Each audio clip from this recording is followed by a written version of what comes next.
Hi, welcome to the Dennis Report. I'm Dennis Atchison. Surfing around on the internet a couple weeks ago, I saw this video clip. Now it uses the F-bomb, and they had a guy wearing a sandwich board, and he was talking about the poor, but it was F-bomb the poor. And it was fascinating to watch. He's in London somewhere, and all the people were upset with him because he was saying something that went against their values. And you show a montage of different people lecturing the person wearing the sandwich board saying, F-bomb the poor. The same guy, a couple of days later, another sandwich board saying, help the poor. And he's out there in the middle of the crowd with his cup saying, help the poor, help the poor. And everyone but everyone walked past them. Which then posed the social question, why is it we all share the same values and that we really care and we're compassionate, but when it comes to taking action, somehow it seems to stop and it becomes invisible all of a sudden? Well, to set up today's guest, you're about to meet someone who lives completely and totally in the world of taking action on helping others and helping make the quality of life in a community that much better.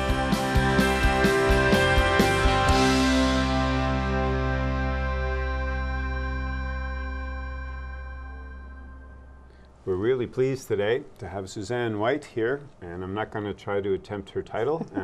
She will walk us all through what she does and how she does it. So Susanne, welcome to the show. Hi Dennis, thanks for having me. So with that opening and segue, you want to do the long mantra of... Look, I can't understand why you don't remember that I'm the coordinator of the Community Inclusion Network that's associated with the Economic and Social Inclusion Corporation, that's advancing the Overcoming Poverty Together plan of the citizens of New Brunswick on behalf of Greater Fredericton Social Innovation, or that would be SIN, ESIC, GFSI. Awesome. So everyone get out your pad and paper and write her down. Fighting poverty together stuff. It's huge. So maybe a quick intro on ESIC, the Economic and Social Inclusion Network, and that'll create an umbrella for the audience to know what we're going to wander into on everything that you work on. Well, you need to take it back to 2009 when the Sean Graham government launched community consultations to learn from people what we could best do to overcome poverty in the community. So it meant everything from identifying what are our priority social issues and what are some of the recommendations for change. And it was distilled down into a report that had 22 core recommendations, and key to it was setting up the Economic and Social Inclusion Corporation. The team that crafted the plan recognized that if it just became another document that ended up on a shelf, who would take ownership for it? Can I interrupt a sec? When you say corporation, yes. Is it, can you define it a bit more? It's not corporation like a business version of what we see in corporation in the media. You mean corporation in another sense? No, it is a standalone corporation, arm's length from the government. Okay. So it has its own registered legal identity as a corporation. Okay. Yes. So it's like a business that's been set up to address poverty? Correct. With the mandate of advancing the plan that was crafted by the citizens of New Brunswick. So it's their plan. ESIC's responsibility is to implement that in the community. So if you can imagine it, you have a corporation, you have your board executive, and they're looking at a plan saying, how do we bring this to life? Yes. And what they recognize is we need to get it into the hands of people in the community and let them start working on what are their own local priorities and their own local solutions. And doing it in a unique way that involves the four sectors of business, working in partnership with our nonprofits, with government, and with individuals who have that lived experience in poverty. So they looked at the province of New Brunswick, they divided into 12 sections, and then within each section they were looking to see who could be that agent that could host a community inclusion network. And in Fredericton, that's Greater Fredericton Social Innovation. All right. You've touched on a bunch of things already, More which is acronyms. awesome. But you had a neat piece in the puzzle that I wanted to make sure people caught, is that you talk to people who live in poverty, and they're also part of the decision-making process. They have to be. Yes. They've got the lived experience. They know what works, they know what doesn't work. They know what challenges exist on a day-to-day basis. They have that authenticity of voice that you have to have. Does this actually give them some more power? So I'm just wandering around. So have they been in boardrooms or in the meeting rooms and with some people, you know, dressed in suits and stuff, and saying, no, that's not how it is, people. This is how it is. Those sorts of conversations and the voice is very strong.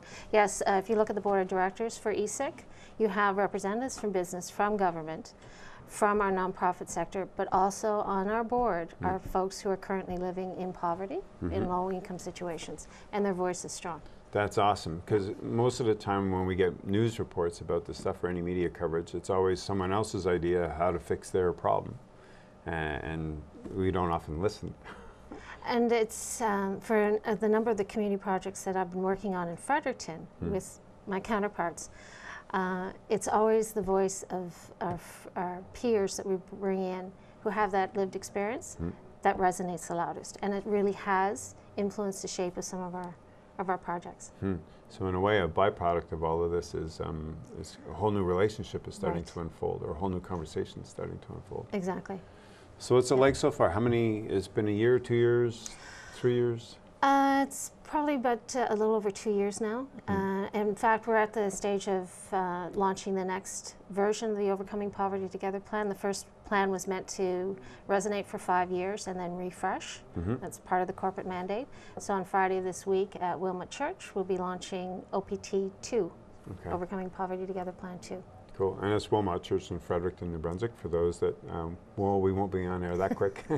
Actually, Patrick might have it on there, but it won't be on YouTube yet. Fascinating stuff. So you're in the middle of probably one of the largest social issues that have pervaded North America since North America kind of started. That how do we help those that need a bit of a leg up, or even this whole notion of poverty, because once you say it, you kind of manifest it. You know, you kind of keep it going. Yeah. And our culture, to generalize in modern times or current times, past 20, 30 years, say the word economy and we think money. And we say poverty and we think money. And it might be something much bigger than just the dollar value of something. You have to look beyond that, because that word in itself is so loaded with stigma, with attitude, with preconceived notions. And then to put it in a context of, now, how do we solve poverty? It can feel daunting. You don't even know how to get your hands around it, how to even get started. That's what I felt like on day one. Yeah, but you dove in the deep end with everyone else that wanted to. And it's by recognizing that you're not in it to solve it on your own, that you're doing it and working hand in hand with all of those various community partners, and that out of the energy of the group will come some of the pieces of the puzzle that you put together. Again, because following that theme, it's so big, and maybe it'll create a place where how we can have a breakthrough in the conversation, because we will get to all of the projects and stuff that you're doing, because that becomes part of the answer. But maybe to frame the dilemma or the problem a bit more. Poverty is systemic. Some academics would go, well, in a capitalist system, you need a poverty rate of 15 to 18% to have an efficient economic engine, because it's built into a capitalist system to have a certain bottom end of a scale, because that's how you support the top end of a scale. So some people would say, well, you want to fight poverty, you're trying to change the entire system by how we organize ourselves. Does that come up at all when you guys are doing your stuff? That No, I think we're very much at a level of understanding in terms of the situations that become evident when you walk in the street. So it's people facing homelessness. It's people struggling with childcare issues. It's stories that hit the news about lack of food. Kids going to school hungry. So it's very much looking at it from Delivery a problem and solution level. Cool.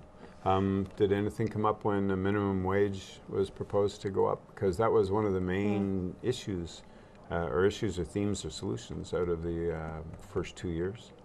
And I think the reason that becomes a discussion point is that you're only seeing a piece of the picture, and the voice that was the loudest was from the business community, who challenged that to raise the minimum wage would cause them hardship, would cause them to lose their ability to be successful, which could translate into loss of jobs and so on and so forth down the spiral. Instead, the conversation never really got around to it. If you could enable people to get a higher wage, that gives them more spending power, which in turn puts more money back into community, which in turn could fuel a growth of community, a growth of the economy. So they would need to, the Independent Federation of Business or Chambers of Commerce need to kind of let go of the old model a little bit so the conversation can shift a touch on common things like a minimum wage change or a quality of life change. Exactly. It's got to be a discussion about a living wage. So $10, $11, $12, there's no magic number. It's what number do you need in order to people to have a life of substance, I a living wage. I think some of that discussion is humming in the States right now with President Obama looking at a living wage structure. And there was a recent post somewhere in social media on an inventory was done on minimum wage structures for people in the serving industry and how 5 states don't even oblige an employer to give a minimum wage for servers because they get tips. So it isn't the mechanics of the deal, it's having the conversation about where are we going and how are we going to get there. That is where you guys are really exciting because you're mapping out a whole new way of how to build community or how to build the relationships that become community. What's really encouraging is if you look to all the provinces across Canada, the same momentum for change on poverty is happening. Each province is coming at it from a different way, but that body of research is growing, the passion for change is growing. And so it's a national movement. I'm describing it from a New Brunswick perspective. That's what I'm most familiar with, but it's certainly not being done in isolation. Even to talk to the living wage, there's an all-party parliamentary committee at the national level that's looking at making recommendations on living wage. It'd be an interesting stuff. How exciting you're in the thick of all of it. Because that was the theory side. Like I pushed a little bit on the theory side, and we'll get into the other. Previous guest, Carlos Gomez, in an earlier life, worked with Minister Lalonde in the Pierre Trudeau cabinet as a regional person in Atlantic Canada on the notion of a guaranteed income.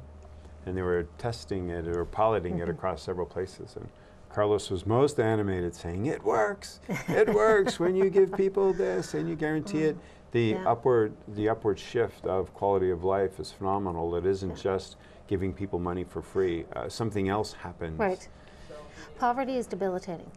Poverty is getting up every day, not knowing if you can keep the roof over your head and food on your table.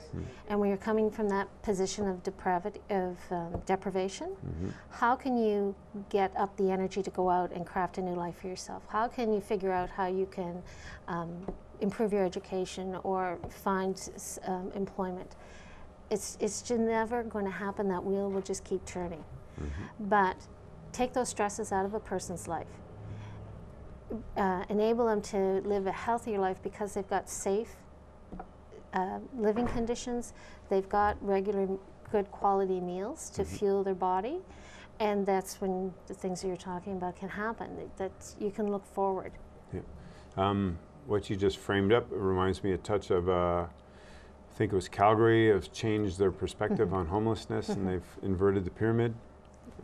Has any of that crossed your path? Inverted the pyramid meaning it's better to take a homeless person and find them shelter because once they have got that safe place, all these other good things tend to happen rather than this is your reward for changing all these behaviors. You can't change the behaviors on anger management, on addiction, or on job security until you've got the nest or the den or the safe place. You know? They call it the housing first model. So basically it means, do you want to invest your money into dealing with all of the pitfalls and the problems that come out of poverty, like healthcare issues and justice issues and social issues, so that you're continually throwing money down a pot, a never-ending pot? Or instead, do you invest? Do you invest in putting that roof over someone's head, making sure that they've got quality meals each day, and then provide them the supports that they need, be it counseling, be it mental support, be it healthcare, to help them feel more of a whole person? And in actuality, the Conference Board of Canada has studied that whole question as to where's your best investment, dealing with the back end or investing in the front end. And they've proven beyond a shadow of a doubt that the wisest investment of our tax dollars is in creating that guaranteed annual income and creating that safety net, in helping people feel sustained so that they can contribute back to the community. We've talked about this in financial terms because that tends to be what comes up first, but there's a whole emotional element that goes on, not only for the person, but for our community. So do you have any stories you can share where, talk about a couple of projects and watch the transformation of where people have, something has shifted, whether it's for kids or community, whether it's community garden, whether it's a cooking class. Wander into some of the specifics that you do. Wander. What came to mind when you talked about shift is a recent project that a group is working on called Community Food Smart. So it came out of our Great Gathering event, a number of people talking about food security issues. And what I love is when people don't try and recreate the wheel, but rather look around and say, who's doing it right, and can we bring it here? So in St. John and Moncton, you have bulk food buying programs. Okay. So in essence, it's membership-based. People once a month put in an order for a fresh produce bag, and all of that money is collected together, and one order goes through direct to a wholesaler. So to the very same person that Sobeys and Superstore are getting their food from, that's who we go to purchase the food. Then a week later, a food truck rolls up, and out of the back comes all of these fabulous crates of fresh bananas and bags of potatoes. And then through another door come all of the volunteers that break it down into individual orders, pass it into bags that then go back out into their cars, back to different distribution points in the city. So and it goes to people who signed up for this? It's membership-based. Distribution points goes to, okay. Yes. And in order to connect with the members that we wanted to draw in as distributors those people who have trusted relationships. So we know the dilemma of students and the rising tuition rates and how that's having an impact on their ability to just feed themselves affordably. So we went up to the university and said, would you be a distributor for the bulk food buying program? Would you make it easy for students to be able to place an order and pick up an order by letting them just walk into the sub? They can put an order in at the start of the month, they come back a week later, they pick up their food bag and they can take it home. They don't have to worry about transportation. It's in their own backyard. And that's how we built the network. And the dollar values are? The bag itself is $15. If we tested it by putting all the flyers out for that week in front, and so I thought, okay, now where can I get the best on bananas, on potatoes, on onions and carrots? And I recreated the bag using those rates, and the bag costed out at about $30. Now that would be if I got in my car and I went to 6 different stores to recreate the bag. If instead I went into one store and had a combination of sale items plus regular priced items, you're looking at more like $42 to $45 for a $15 bag. But that makes sense. Stores have overhead. This is totally volunteer driven, so we cut all of those costs out of the equation, and we just deliver the value directly back. But back to what you originally talked about, how did it make a difference?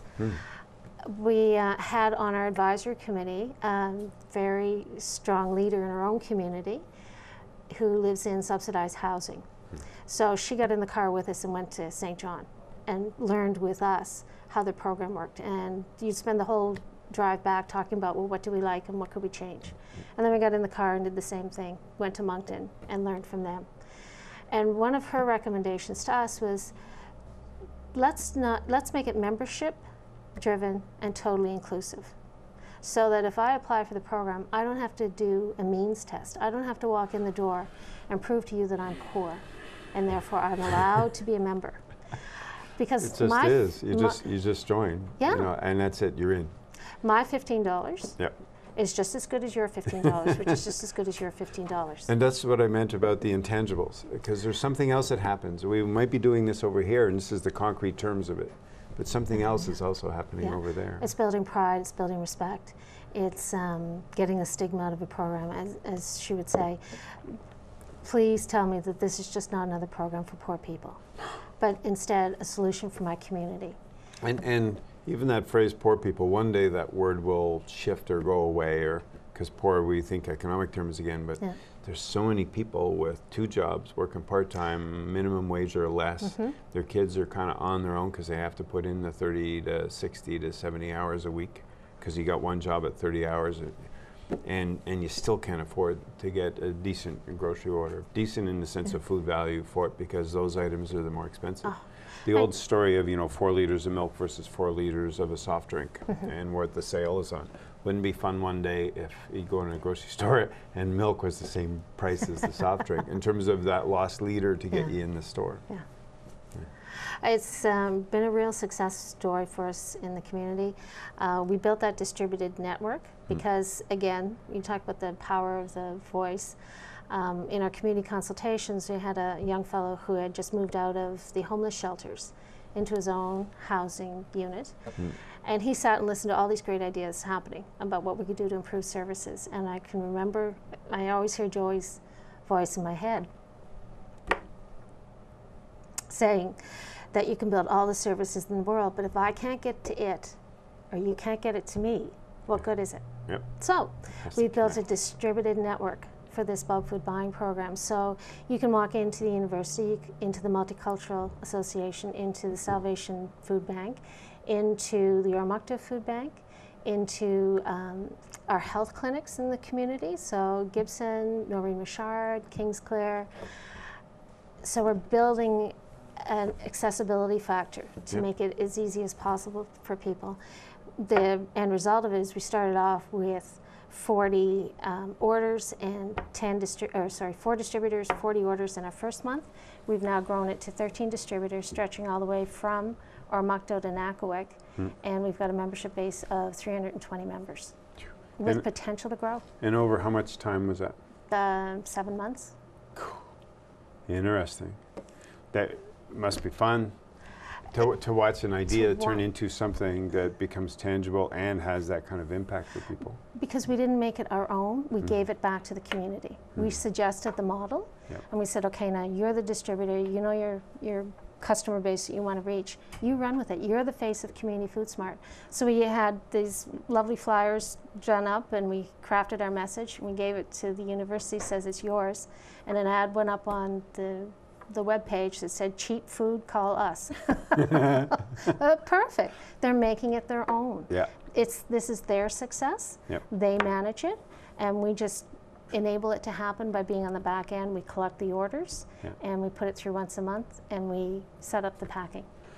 You said something earlier, it makes me want to go explore. It might become a dead end, I don't know, but there is a common phrase that we have in our world for how we do community, is that we give back to the community and we give to the community. But I picked up there's something different to what you meant when you said we gave it back to the community, that ownership, authorship, operational stuff. And it would be interesting to bridge those two notions of giving to community, because there's a traditional pattern of giving that we think is the solution, even though it hasn't worked for the past 50 years. And here's a new pattern of giving that actually, what I like about it is the letting go. Exactly. It doesn't belong to us, it's theirs. It's a good idea, share it. Yeah. And you want it to be sustainable. Yeah, compared to, I want my name on a plaque on the corner of a trail, or that's another culture. So you're almost representing a cultural shift. Does it feel like that?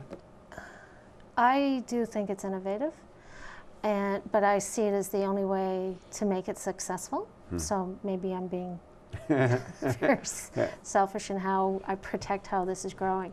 But we're providing the tools. So we created the framework. We created the relationship with the wholesaler. We drew in a partner that had expertise in purchasing food. We reached out to the city, and they found us space that we could pack in for no charge. We brought in a grocery store as a partner, and they're providing us with the bags. So basically, we created the frame, and then we just pass it back out to the distributor network to say, now you bring it to life. You know, you reach out to the people that you can know could best benefit. Neat example of the health clinics. So imagine someone coming in for the medical appointment, and the doctor or the nurse practitioner is saying, you know what, your cholesterol's through the roof, you've got issues with heart, and here's your prescription. And by the way, you need to eat healthier. And you get a cue from a person saying, you know what, I'd love to, but I can't afford the price of fruits and vegetables. To which out comes a brochure for Community Food Smart. And they say, this is what you need to consider. And by the way, when you go back out, you can stop at the reception desk and sign up as a member and put in your first order for a food bag. and then you come back here a week later and pick it up. Yeah. I want to, that's just so awesome, and it's so simple, but it's not, because it took a whole lot of connecting for that to get to that point. And a willingness to try a different model, because it's not what we saw when we went to the other communities, but it's what we knew needed to happen here. We are so bombed in general terms with messages, and one of them is about eating better. So there's all kinds of bureaucracy and government agenda, educational structure agenda, to educate the population more about how to eat better. So we're always talking at people just how to do it. This model kind of leads them right to, but here it is to do it. We're not going to tell you to do it. We're going to say, here's the pieces. Okay. So this is where I start to look a little embarrassed, because yeah, we do tell them how to eat it. well, because you got to teach the cooking element and all that stuff. We actually put a flyer in each of the bags that are written up by our public health nurses. So they volunteer the time. And we feature different fruits and vegetables, because we also have taken a bit of the control away from people, because they don't get to plan what's in their bag. There's 6 staple items that go in, and then whatever we can get that's the freshest at the best price. So someone may pull broccoli out of a bag and think, great, I've never cooked this before, I don't even know what to do with it, but I paid my money for it. We want to make sure that doesn't go into the garbage cans. So the brochure will say, great, you've got the broccoli, here's how you wash it, here's how you cut it, here's how you cook it, and here's how you store the leftovers. And here's a couple of recipes where you can pull 4 or 5 items off a shelf and turn that into a stir-fry or soup. So we educate you tell them, but it's sort of not this where I was going with it, because we spend a lot of money and energy telling people what the answers are instead of helping them with what the answer is. The difference. A fantasy scenario would be fun to take even a third of the budget that's dedicated to educating the public on how to do things better, and allocating that to helping them with how to do things, like turning it into program delivery instead of education. We tend to think we've solved a problem if we've studied it, determined its variables, here's the solutions, and then throw it out as a report. And it never turned into an action. And you're completely on the action level. Squirrel moment side note, you don't put beets in there, do you? Yes. Oh, not beets. No, but they will have noticed that turnip has yet to make it into the bags, and that's my personal vegetable that I kind of resist. And I very much respect that. Beets are awesome in terms of wellness and stuff, because they've got tons of good stuff. And there's a great beet salad recipe that the public health dietitians came up and pulled out for us. They thought, okay, if we can match the beets with a really good recipe that'll make people excited about eating beets, and we'll put beets in the bag. Yeah. Great. It's easy to imagine someone plugging into the system, a doorway open for them at a health clinic or somewhere. I'm thinking of students in a way too. They're up at the sub, they're getting their coffee or something, and what's this about? Because they can't afford food, but they sort of know they want to, but how do I get at it? So accessibility came to them, and then the teaching for how to cook it comes to them. It's just awesome. So indirectly, yes, it's a poverty reduction strategy thing because you give an access, but it's also an obesity thing. Because when we spend all the energy defining the problem, we see its multiple layers and multiple pieces, from literacy to obesity challenges, to economic challenges, to housing challenges, addiction. And this one goes through a different door. Like, here's some food at an affordable price, and it'll be good for you. And the consequence over here is going to be a healthier lifestyle, reduction of costs in the healthcare system, all of that. And getting people connected back to food again. And the reason I say that is that what are mandated to do is to take as much of the money that comes into us to purchase the fruits and vegetables and direct what we can to our local farmers. We'll never get the bananas here, but we can get the apples and the potatoes. And now with the growing season coming up. New Brunswick has potatoes? In last month's food bag, we have potatoes from redskin russets from Woodstock. In the bag. So it's, again, trying to share the wealth in community. Yeah, and the news reports of like truckload after truckload of potatoes up north, you know, that's good. The and there's another thing that happens with that too, is that you're building a new community too, because a lot of these people might not have known each other. One of the characteristics of fighting poverty is the isolation element, and here's a community that's emerging around it. So how much fun for the person that you took with you to St. John and to Moncton to see those worlds and then come back and be jazzed about it back home. What's exciting about it is that you break that paradigm that says, you know, there's things wrong with society, I wish someone would fix that. Or, you know, I know there's a better way of doing it. When is government going to finally come up with that solution? Instead, you can pull all that clutter out of the way and say, you know, you've got a good idea. Well, let's connect you with some other people that share that idea, so you feel some strength in numbers. Yep. Let's connect you with some resources to make it happen. But now we're going to put it back on you to create that change in the community that you want to see. Yeah. And that's exactly what happened with this bulk food buying program. It was a number of people that said, we know we can do things better. There was a question earlier, and I didn't want to lose it in case some of the viewers had the same question. You get your produce from a wholesaler, same wholesaler that supplies to the main grocery stores. The typical corporate model is that you're in competition with them and you're underpricing them and stuff. Obviously, you've made some peace with that, and you mentioned earlier that some of those grocers are also supporters of this thing. That's a nice little breakthrough too. Can you speak to that relationship a bit? We made that move to build that relationship before we even started the program, because we did not want to be perceived as being in competition. The folks that we're working, our members, are people that walk into a grocery store now and swerve to the right because they see the fruits and the vegetables in front, and their perception is, I can't afford it. I can pay $4 for a broccoli, or I can go get a frozen pizza, and which will feed my family the quickest and the easiest and the cheapest.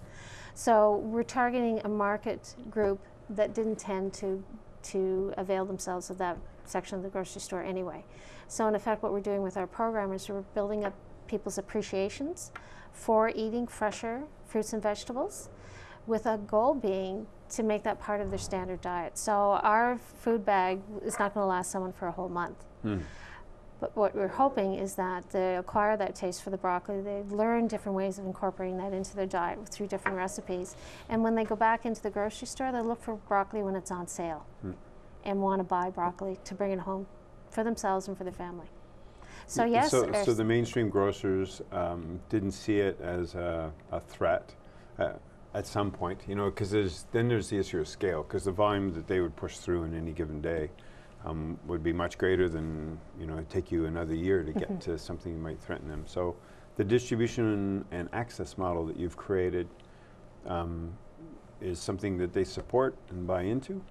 They supply us with the recyclable bags that we pack all the food in. So it's not just that they support us, they're actually giving of their services and their goods to help us. Great. And in one of the consequences is the participant in the program, one of the members, learns something more about something they didn't know before, and when they go in the grocery store, that staying to the left side and staying, you know, because the rule in a grocery store is stay to the outside, and you'll be away from processed foods. Right. But there's a certain skill set that goes with knowing how to navigate that turf.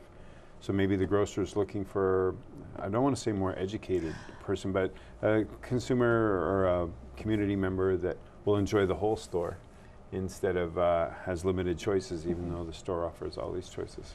And I wouldn't see it so much as competition, but rather alignment, because if you go into your grocery stores now, you'll see the focus is on healthy eating and healthy food, to the point that they offer their own in-store workshops on how to eat better.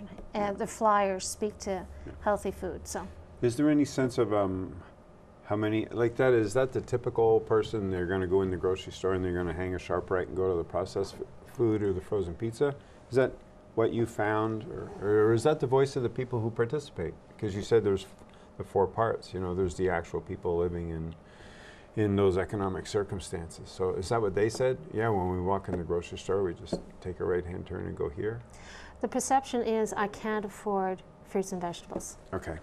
And so that's not a generalization then, that the typical, you know, person living in this economic circumstance wants to avoid the good food. They just don't have the resources to go get it. When I talk with some of our members who are financially challenged, I hear the stories. The food bag came out on a Thursday. I talked with one of the moms on a Friday, and she said, you wouldn't believe what I put in front of my kids for supper last night. They had roasted potatoes, they had broccoli, they had green beans, and they had carrots, and they loved it. Oh, they did? Another mom signed up for the program. That's great. And she was searching her way around to say, who do I talk to get my membership? And because she said, I'm dying for broccoli. I haven't had broccoli in so long. I can't afford it, and I want to be able to feed broccoli to my kids. So we made sure broccoli was in the bag that month after she joined. Another grandmother talked about the fact that we had pineapple in the bag. And when her grandkids came over, we had the insert on how to cut up a pineapple. She cut up the pineapple for the kids, and they ate it like candy.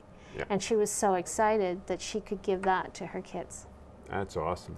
Those are the stories. The financial aspects, for the overall part of the program, you said any money left over goes back into, we may have a nominal amount of money that's left over, because it really is an art to try and translate all of these boxes and bags of food exactly into $15 that goes into the bag. Yep. So any money's carried forward. All of the money that we collect to buy food goes to buy food. Yep. We receive funding from the Economic and Social Inclusion Corporation to get us up and running. So it just meant buying some weigh scales and doing some brochures. So then that's the sustainability. Wouldn't it be so much fun to teach some corporations this? That you don't need to go back to the government for more seed money after you got through your 3-year window of your learning curve. Because there's a lot of stuff in a business model that needs to learn from the not-for-profit sector that this will be self-sustaining, and it'll grow itself because the art of building that bag means that we'll never outreach stuff. And so imagine if you're a flakeboard manufacturer or something, and you want to get to that market, but I need a government subsidy in order to do it. We don't hear those stories as easily as we do in the voluntary sector. Here's program funding to implement this strategy and make it self-sufficient. And the government money tends to be 10 to 15 to 20 cents on the dollar.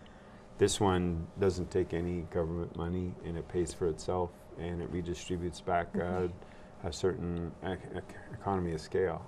It's because this program is not a handout. Yes. It's a hand up. Yeah. So people are putting their own money on the table. We're just stretching that dollar for them as far as possible. Yeah. And talking about economies of scale, we created the tools. We have a manual that speaks to the policies and processes, so you can just take it off the shelf, give it to anyone. Now our group in Armagto is saying, how can we become a packing hub? Yep. So we don't have to drive to Fredericton to pick up the food and take it back to here. Give us the training, and we're going to set it up, make it operational, and spread it out to even more distributors. Yeah. The same is being said in Nakawik. We've had interest expressed in Shipman Minto area, in Gary, in Douglas, or Doketown. Yeah. So it's growing after 7 months. 7 months. Yeah. And one of the catchphrases you might use is that you're doing all of this without money. Change is being created because the money that's used is coming back to itself. So by saying it's without using money, meaning seed money or money that you just have to let go of, like your corporate tax breaks and those sorts of things. Like you never get that back. This didn't even create it, didn't even use it. So you created change without money. People don't believe that's possible, right? You got to throw money at something to make it better. And you're just redistributing it all. You just figure out what are the resources that you need. Yeah. And then we did knock on doors and we said, well, what can we get for free? Yeah. Because I don't want to pay overhead on a packing center. I don't want to have to pay for the bags. Yeah. I don't want to have to pay for a fleet of vehicles to take these food bags all around the community. Yeah. And so we had things donated, and we had the volunteers that make it happen.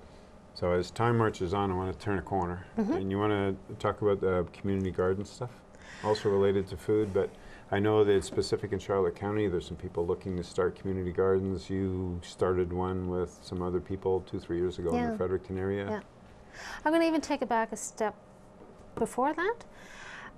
Imagine, if you will, I started as a new Community Inclusion Network coordinator and with a mandate to go out and start involving people in conversations about what are their local priorities in Armagto and Fredericton and up in Shipman Minto and different areas, and what are their local solutions. And as I mentioned earlier, it can be daunting when you think of, well, it's homelessness, so we're going to have to build houses, or it's transportation, so we need to buy buses. But you start talking about food, and people's energy immediately picks up because they feel that, yes, we can make inroads on food.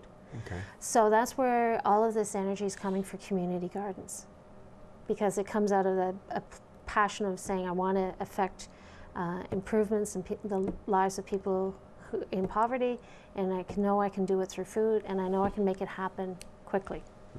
So out of a Great Gathering event, we had a group of people that said they would like to create a community garden. So we went through the usual mechanics, which is setting up as a nonprofit, creating your vision, your mission, and creating all of our energy and getting all excited.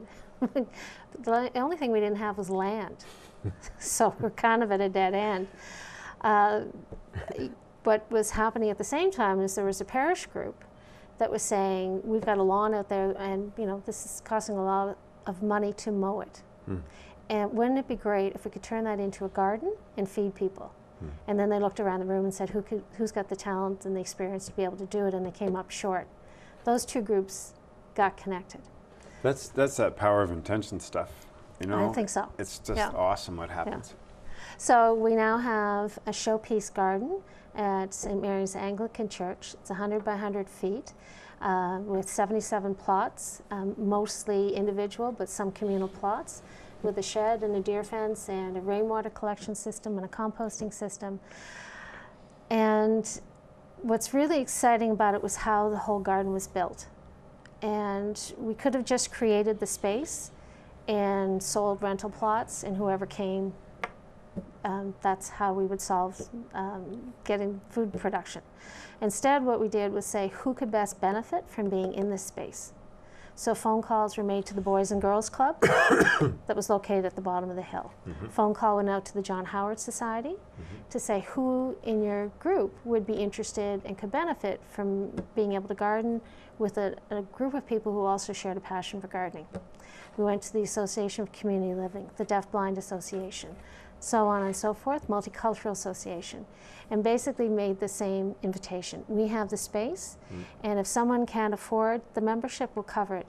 If they can't afford to buy the seeds, we'll get it for them. If they don't have the tools, we've got a shed with a communal lock that they can get whatever they need. If they don't have the education, we'll put on workshops starting in January so people can start planning their garden and determining what to grow. And come into our space and it will be welcoming. So it seems counterintuitive in general terms that when you create a space, the tendency is to control it. So you see all the playgrounds that are locked up or the schools that aren't used in off hours and stuff. You guys did the opposite. There's no lock on our gate. You opened it up though. Yeah. You removed any of the traditional things you could call barriers to it, and it had a consequence. And I mentioned no lock on the gate, but that really is a strong message. I toured a number of community gardens in St. John because they were so far ahead of the curve from us in terms of the numbers of gardens. So I thought, well, they obviously are the mentors I need to go to. And yet every community garden I went to had a chain link fence and a big padlock on the door. And I thought, that's not the messaging that we want. We've got a deer fence around our garden that you can't see from a distance. So when you look, all you see is garden space. And when you come up to that door, it swings open. And so that just even the visual appearance of the garden is open and inviting. Yeah. And we've created a wheelchair access with a gravel-packed pathway. And in the center of the garden is a circle, a gravel-packed circle. So again, it's inviting people to come in and learn from the garden. So teachers can bring their students in. Workshops can be held there. And you touched a little bit about the people who might use it, but maybe expand on it a bit. So is there a lot of cultural diversity? We had probably 30 members from the Bhutanese community that joined right from the beginning. They helped us double dig all of the garden beds. They were there from day one. As well as some folks from Africa, from Ethiopia, a woman from Germany. So it was almost like a mini United Nations in that garden. And do they all garden the same way? No. Interesting. Yeah, so you go through the garden, you think, well, what vegetable is that? Or the folks on or some of our gardeners would have to bike or walk to get to the garden.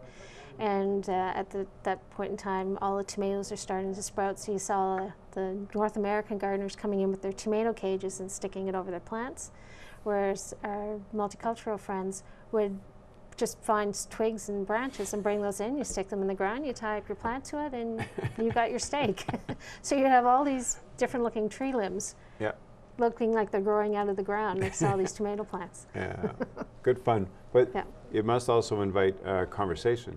because gardening is like a social exercise too. We're going into our 4th season in the garden, and what's really been fun to watch is the growing relationship between the gardeners and the parishioners. Ah, okay.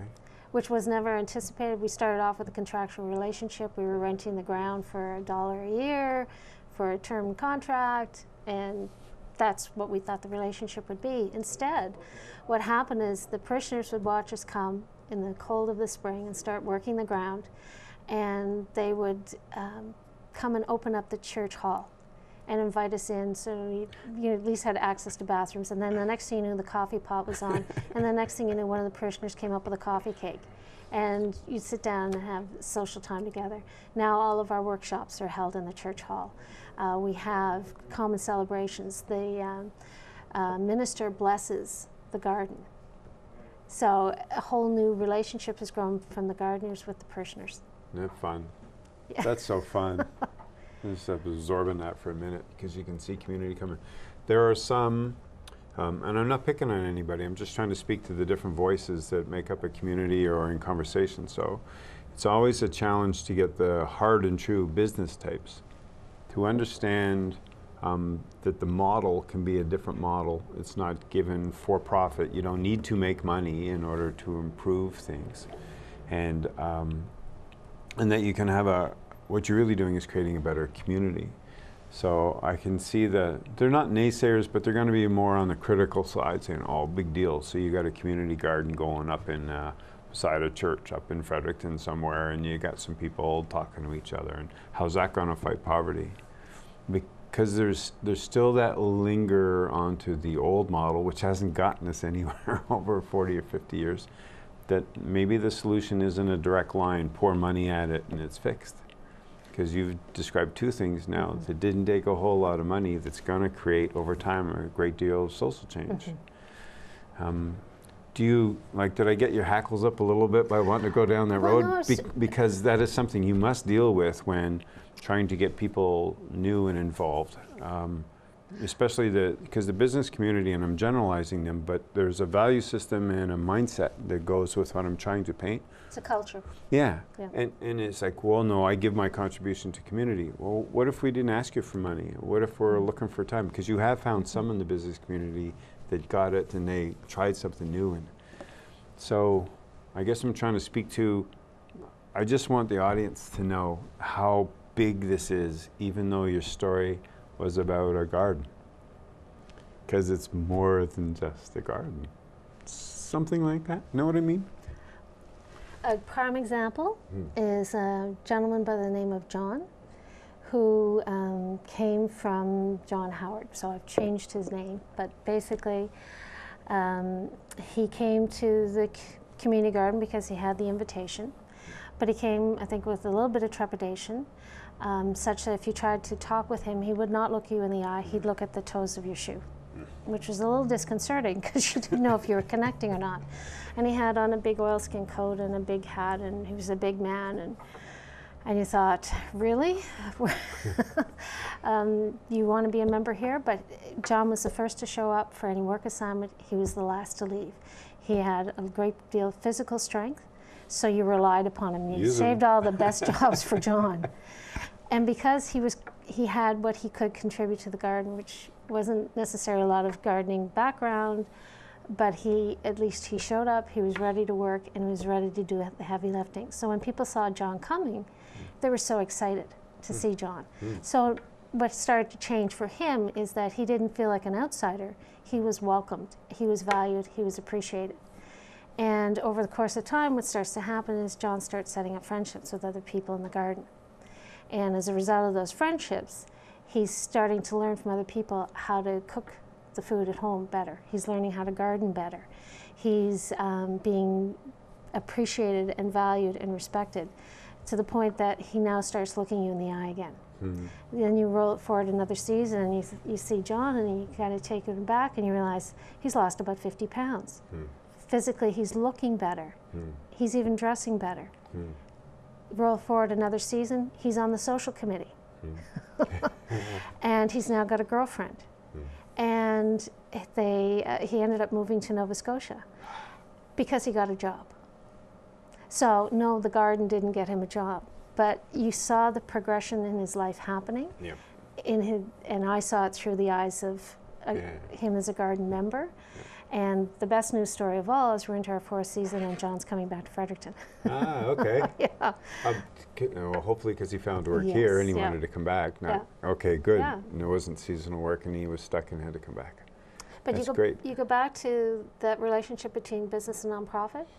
And what we've crafted over years and years and years is nonprofits being under-resourced and therefore having to turn to other funding. So if they're not getting it from government, who do you have to hit on? It's business. Yep. So all business sees is nonprofits with their hand up, saying, can you help? And usually the message is singularly, can you give me money? Yep. We need to change that relationship so that businesses can see the value for their investment. It only makes sense. And so that means seeing it in the tangible ways and seeing it how it's impacting the lives of people. Yep. When we built our garden, we had 15 members come from Radian 6. And what was really great for them is that they got to feel that they were contributing to the community. So they spent an afternoon with some shovels digging soil. But what I was observing happening is that guys that worked in customer service were talking to guys in marketing, which were talking to guys in the loading dock, and they were having conversations about the work and how they could do things better now that they knew each other and they knew, that's why you do that? Okay, well, I never understood that. So you take them out of business, you create an opportunity for them to meet. Yep. That's what they gained from being involved directly with a nonprofit experience.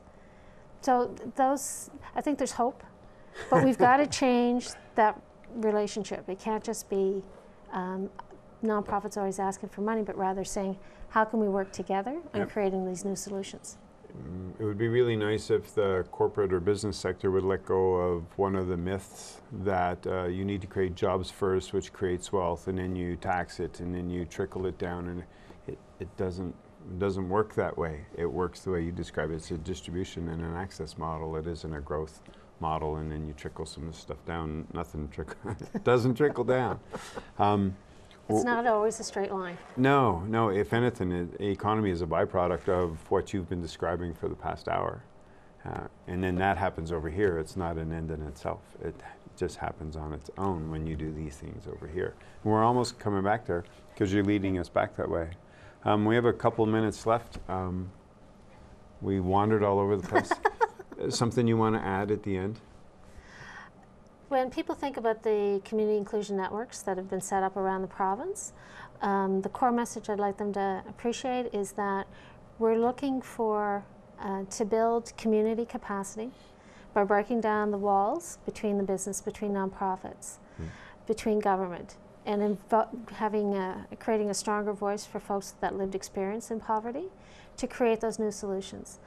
We talked a lot about the community food smart model, and I get so excited about it because that's the prime example of what the potential can be when you just knock on the doors and instead speak in terms of, can you just give me something, I'm going to go away, but rather say, you've got an asset that could benefit us, and here's what we're going to achieve through it.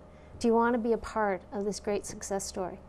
And anyone that I've talked to, any door I knocked on, people have wanted to get involved. They see the bigger picture. We've got a caring community. We just need to figure out those pathways of interconnection so that we can leverage the existing resources that we've got in new and innovative ways to make the change happen that we want to see. Awesome. If ever there was an example of how everything's connected, this is it. Yeah. It's amazing. Thanks so much. Thank you for having me. Great. For the viewers, at the end of the scroll, if there's some web links and stuff, watch for the credits and we'll put them in there. And as always, be good, have fun, and love each other.